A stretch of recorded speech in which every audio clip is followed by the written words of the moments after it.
দাবির মুসলমানরা রক্ত দিচ্ছেন, আর রক্ত দিতে চাই না, এবং রক্তের প্রতিশোধ দিতে চাই। কোন হত্যা চালিয়েছে আমরা লক্ষ্য করেছি।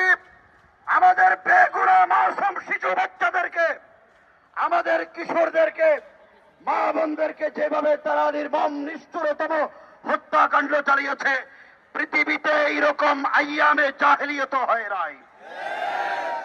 সুতরাং আমাদের দাবি বাংলাদেশ সরকারের প্রতি, আমাদের অন্তর্বর্তীকালীন সরকারের প্রধান উপদেষ্টা জনাব ডক্টর ইউনূস সাহেব, আপনি আপনার সাথে জাতিসংঘের খাতির খুব ভালো। আপনি রোহিঙ্গা মুসলমানদেরকে প্রত্যাবাসনের চেষ্টা করছেন, ধন্যবাদ জানাই। আপনাকে মুসলিম প্রধান দেশের প্রধান উপদেষ্টা হিসেবে হেফাজতের পক্ষ থেকে স্পষ্ট দাবি জানাতে চাই, ইসরায়েলের বিরুদ্ধে সকল কূটনৈতিক সম্পর্ক ছিন্ন করতে হবে। ইসরায়েলের কোন পণ্য বাংলাদেশে বাজারজাত করতে দেওয়া যাবে না, যাবে না, যাবে না। দ্বিতীয় নম্বর কথা হলো, ইসরায়েল এবং ভারত মুসলিম নিধনের প্রতিযোগিতায় নেমেছেন। ভারত গুজরাটের কসাই মিস্টার মোদী এবং তার দল ভারত থেকে মুসলমানদেরকে নিধনের চক্রান্ত শুরু করেছেন।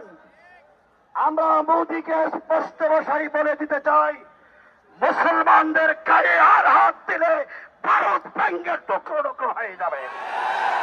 প্রয়োজনে ভারতের বিরুদ্ধে যুদ্ধ করবো, কিন্তু মুসলমানদের রক্ত নিয়ে হুলি খেলা খেলতে দেওয়া যাবে না।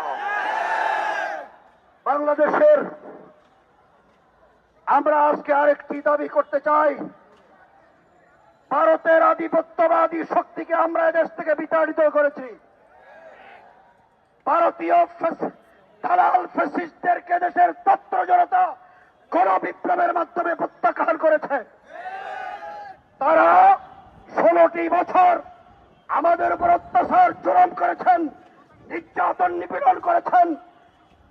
2009 সালে বিডিআরদেরকে হত্যাকাণ্ড করেছেন। 2013 সালের 5 মে শাপলা চত্বরে গণহত্যা চালানো হয়েছে। 2021 সালে বাংলাদেশে এই গুজরাটের কসাইয়ের আগমনকে কেন্দ্র করে আমাদের 21 জন ভাইকে শহীদ করেছে। হাজার হাজার আলেমদেরকে তারা মিথ্যা মামলা দিয়ে জেলে পুড়ে নির্যাতন করেছে।